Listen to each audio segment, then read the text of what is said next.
that we're in, I'll get us moving around. And if you start to look cold, I'll also get us moving around as well. So yesterday, when we were in the workshop, we had a particularly heavy discussion. And around about 4 o'clock, I decided we would change everything. And I sent people outside, and I said, right, we're going to do some speed dating. And we had to come up with some ideas pretty smartly. So if I think you're looking a bit brain dead, then I'm going to do a bit of. So we'll try different things. It's great to be here with you. And back in the UK, in my own university, we're having exactly the same debate that you're having here. We've got a situation, I think, globally, where the expectations of students are changing. Their lifestyles are changing. We've got massive social, economic and political change. We're living in a very digital age, very technological age, and if you try and put yourself in the place of the students, the families, the economy outside, higher education and universities are not immune to that. So if when they're outside they SMS, they're watching videos, they're watching podcasts, they want instant access to everything. Also, particularly in the UK, there's zero tolerance to poor service. Everything's an experience.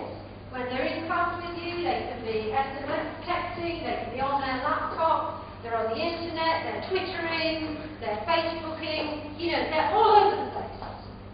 Their attention spans much shorter. Their expectations of you are huge. And what we often do in higher education is we don't move with those times fast enough. And if we're into an experience, what we've got to start thinking about is innovative and creative teaching. Because at the heart of a great education is the student experience. And your role is absolutely crucial in really giving them an inspirational experience when they're here. If you think about your own education, you can still remember the tutor who inspired you as to why you're here in a college. You can always remember the experiences that have stuck in your mind about how you learned. And it's not always reading. It wasn't reading a chapter in a book. It wasn't doing an essay or an exam. It was a person you met.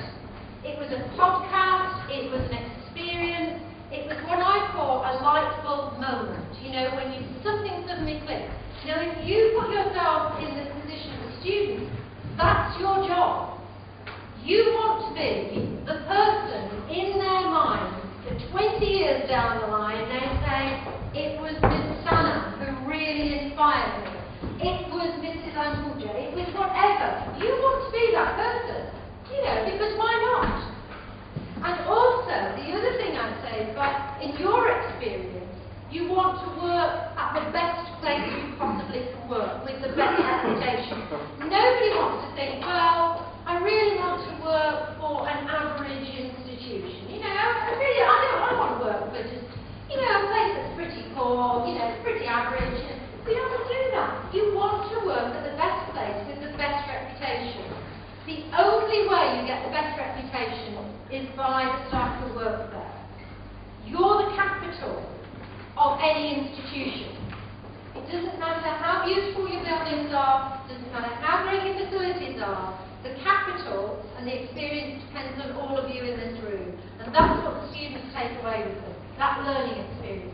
So what I want to do with you today is to start to think about creating, if you like, an inspirational, an excellent student experience, and think about how you can innovate your teaching. So that doesn't mean that you get rid of all your teaching and you think, I'll start again.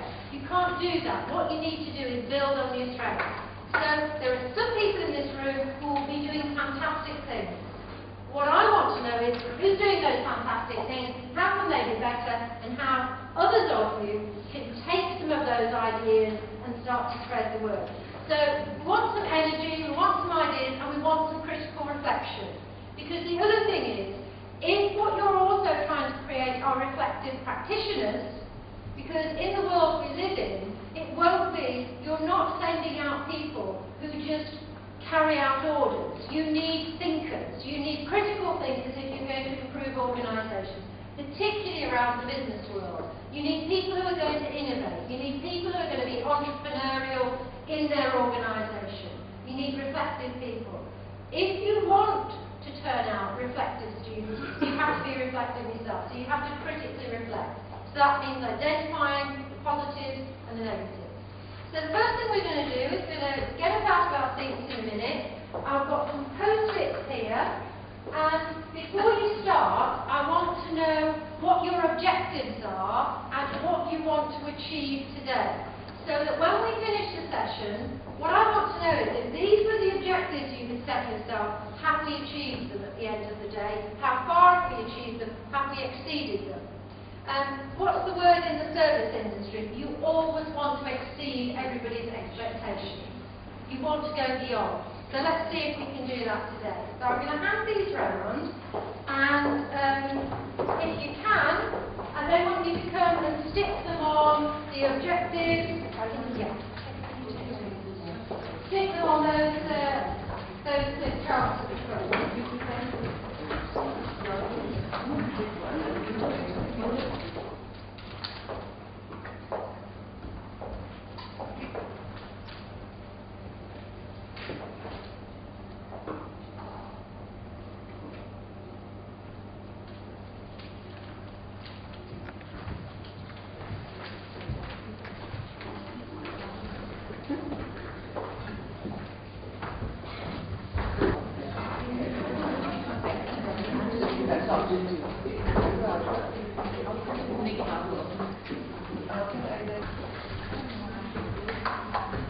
Anybody still got stuff on that?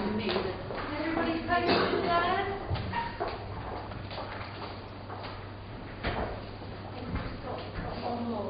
Let's have a look at some of these objectives, and well, whilst you're doing other work, I'll try and bring those together so that at the end of the workshop we can write some notes to post to people.